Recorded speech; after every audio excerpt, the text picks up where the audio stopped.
Olá, galera! Tudo bem com vocês? Vamos para mais um encontro da nossa disciplina Língua Brasileira de Sinais, essa língua maravilhosa. Hoje nós iremos estudar os classificadores. O que são esses classificadores dentro da língua brasileira de sinais? Então, os classificadores são estruturas que dependem de elementos próprios da cultura surda, os quais não são meramente aprendidos a partir da imitação. São conjuntos de elementos visuais, ou seja, são estruturas relacionadas à imagem mental. Então, os classificadores, gente, é aquela memória visual que nós temos de uma determinada situação, de um objeto, de um animal, né, de uma pessoa. Então, é a nossa memória visual.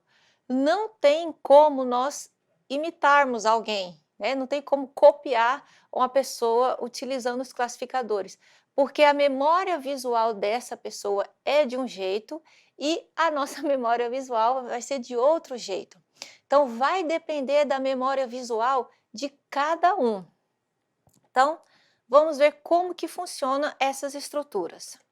Bom, as sentenças, elas ocorrem dentro de um espaço definido na frente do corpo, né, igual nós já vimos nos nossos encontros passados, consistindo de uma área limitada, vocês lembram, né?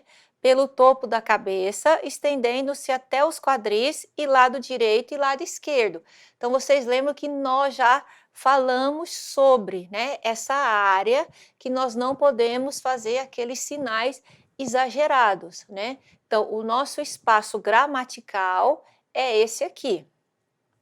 A língua brasileira de sinais, assim como qualquer língua de sinais, é organizada espacialmente, gente, de forma bastante complexa. Então, aqui está o nosso espaço que nós iremos utilizar para estruturar toda a nossa língua, lembrando do nosso quadrado. O uso do espaço é uma característica fundamental das línguas visuais. Então, é nesse espaço que nós iremos fazer toda a nossa estrutura gramatical. Então, está aqui, né, o exemplo do nosso espaço, bom? Nem muito acima, nem muito abaixo, tá? Nós temos essa limitação. Na Libras, os classificadores são representados por configurações de mãos que são relacionadas às coisas, pessoas e animais. Então, vocês lembram lá dos parâmetros que nós estudamos, né, nas aulas passadas, e na configuração de mão. Até hoje, nós temos 61 configurações de mãos catalogadas, tá, gente? Então, essas configurações de mãos, elas vão fazer toda a nossa estrutura, né, gramatical, e ela vai assumir a função de coisas, pessoas, animais.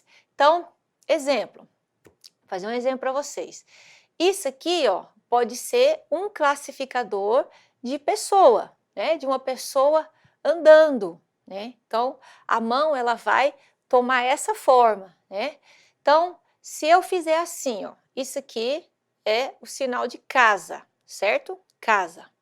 Então, ó, a pessoa vem, vocês, ó, visualmente, gente, agora nós temos que pensar visualmente, tá bom? Então, aqui, ó, casa. Então, ó, a pessoa está vindo, ó, ela entrou dentro da casa. Então, vocês percebam que visualmente, ó, eu faço o sinal de casa, o classificador de pessoa andando, aqui ó, casa, pessoa andando e a pessoa entrando dentro da casa. Então, isso aqui é uma imagem visual, é a memória visual que nós temos.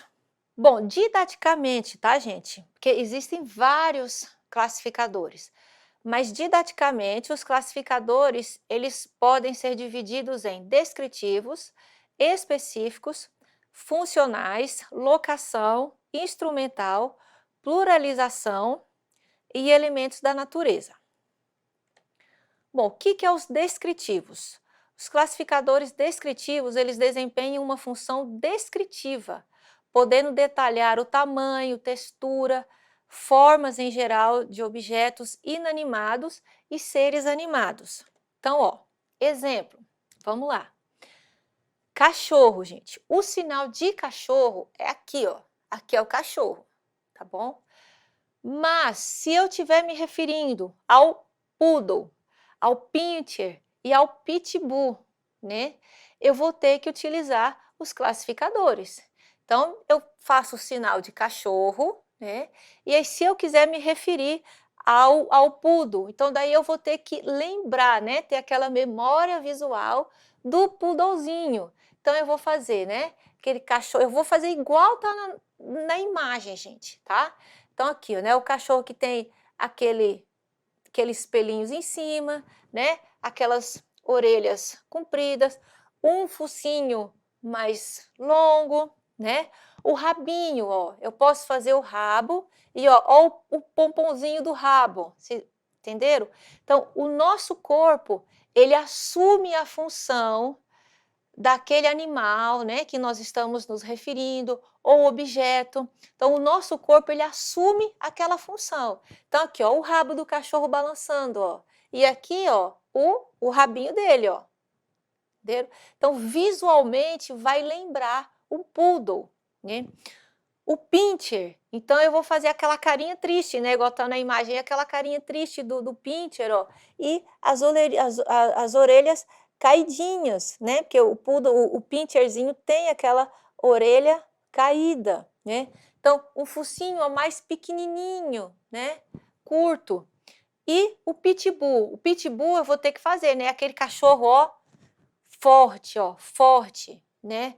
Com as orelhas assim, né? E a gente faz aquela expressão mesmo assim, ó, de pitbull, entenderam? Então, o nosso corpo, ele vai assumir as características daquele objeto ou daquele ser que nós estamos nos referindo. Outro exemplo, os diversos chapéus. Então, vamos lá, o chapéu da bruxa. Então, eu vou fazer, ó, para cima, né? Igual é o chapéu da bruxa, né? O do palhaço, então eu faço aquele desenho assim para cima e as bolinhas.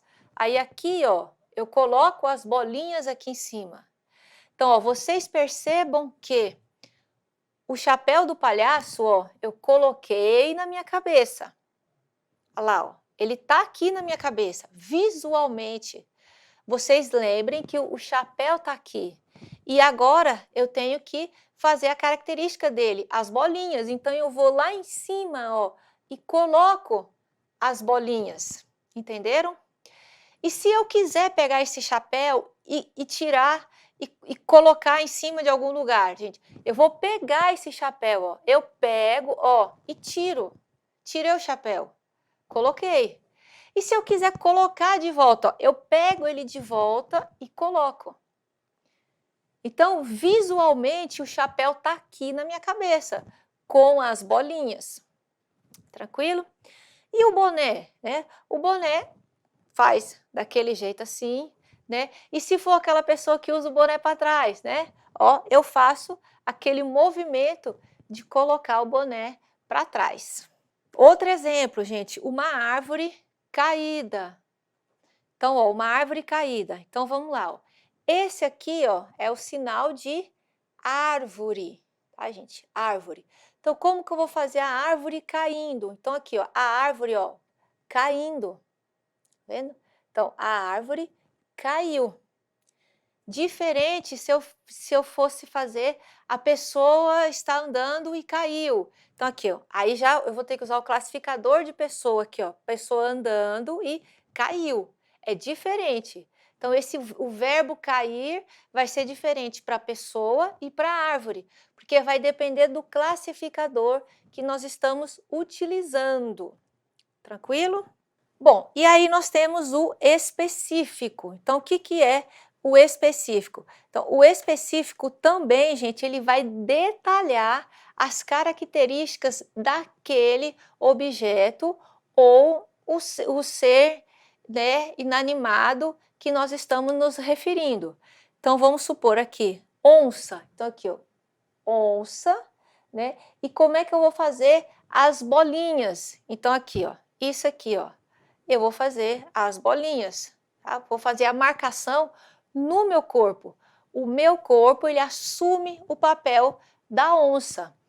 Essas bolinhas aqui, gente, são os adjetivos na língua de sinais, né? Isso aqui são os adjetivos.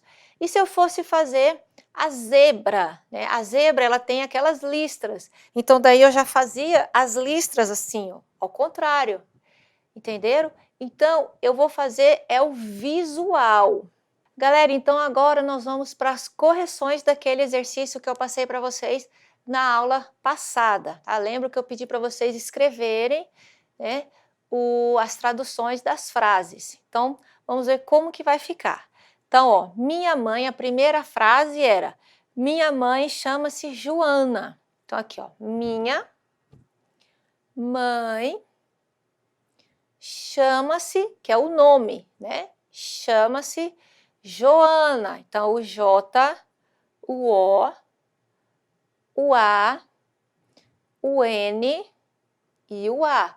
Lembrando que a datilologia, a mão tem que ser sempre para frente, tá? Gente, esse chama-se aqui é de nome, tá? Não é do verbo chamar. Então, se eu fosse falar assim, chama minha mãe, aí eu ia fazer aqui, ó, chama, né? Chama a minha mãe.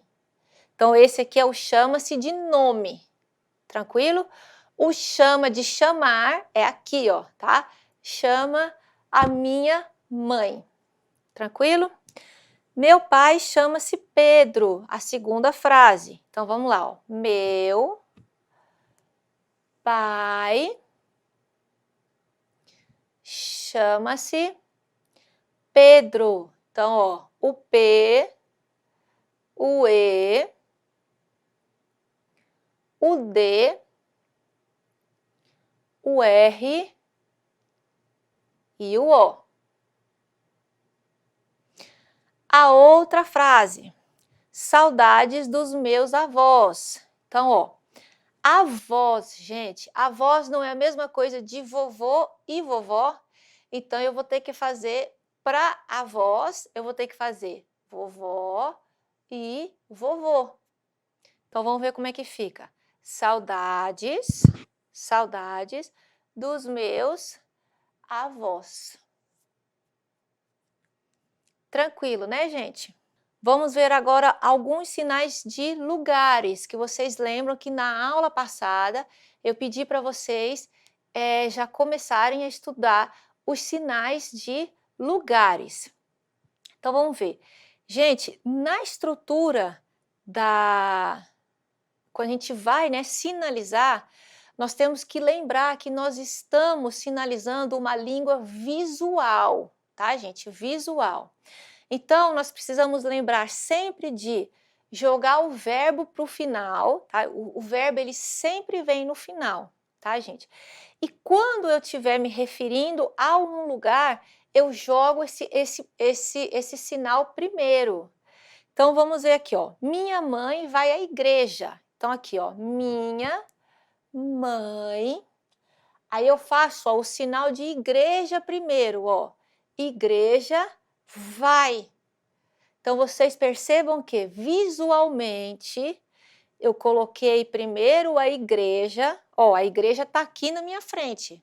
Ela não vai sair daqui do meu espaço gramatical enquanto eu não terminar a conversa com o surdo.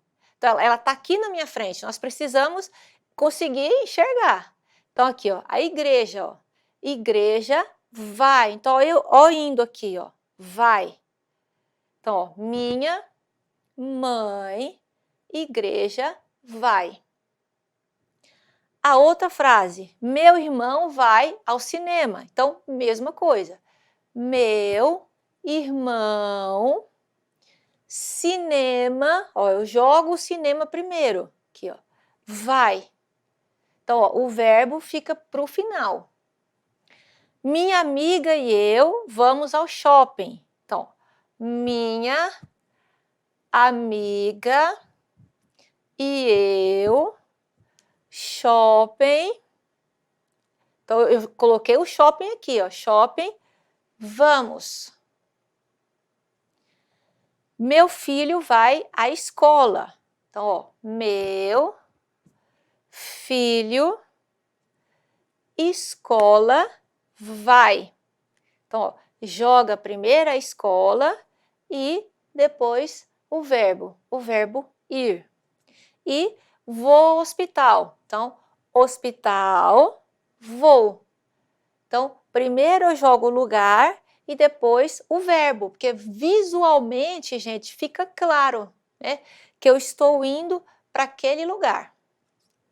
Dentro, gente, da comunidade surda, quando a gente, né, trabalha com eles ou convive com eles, né, frequenta as associações, ou então até os surdos, né, nas escolas, eles dão uns sinais para a gente, que aquele sinal é a nossa identificação dentro da comunidade surda, né? Exemplo, o meu nome é Maria Pilar, né? Então, toda vez que eu for me apresentar para um surdo, né? Eu vou ter que fazer M-A-R-I-A-P-I-L-A-R. Não dá certo. Então, eles me deram um sinal. Então, dentro da comunidade surda, o meu sinal é esse aqui, ó, M de Maria e o P de Pilar. Então, MP. Então, todo lugar que eu trabalho, dentro da comunidade surda, né, eles já falam, você conhece a Maria Pilar? Então, esse aqui é o meu sinal. É a própria comunidade surda que eles dão esse sinal para a gente, né? Eles dão para os professores nas escolas, né? Professor de matemática, física, química, todos eles têm um sinal. E é a própria comunidade surda que dá esse sinal para a gente, tá? E não pode mudar, tá, gente? Assim, tem que todo mundo conhece a gente por aquele sinal, certinho? Então, se eu fosse fazer aqui, ó, meu nome é Maria Pilar. Então, eu faço aqui, ó, meu nome, tá, gente? Não precisa fazer aqui, ó, meu nome. Não precisa, tá? Só aqui, ó, nome, tá? Maria Pilar, certinho? Meu sinal, tá? Eu não preciso fazer meu sinal, não preciso, tá? Igual tá lá na explicação do vídeo que vocês assistiram. Então, aqui, ó, meu sinal, MP. E minha idade, 43 anos. Tranquilo? Então, agora, gente, vocês que vão fazer, tá bom? Vocês vão gravar, tá? Um vídeo falando o meu nome, e vocês vão falar o nome de vocês e a idade de vocês, tá? Vocês vão gravar esse vídeo, tranquilo, no celular, e vocês vão colocar lá no portal, no link atividades. Tranquilo, gente? Então, eu estou aguardando os vídeos de vocês. Bom, e aí também eu vou pedir para vocês estudarem os sinais de calendário e estações do ano, que está lá nos vídeos complementares, que é o vídeo 2. Joinha? Bom, galera, do mais, bons estudos para vocês, tá? Obrigado pela presença de vocês aí do outro lado. Boa semana, Deus os abençoe. Abraços em todos vocês. Valeu, galera. Até mais. Tchau.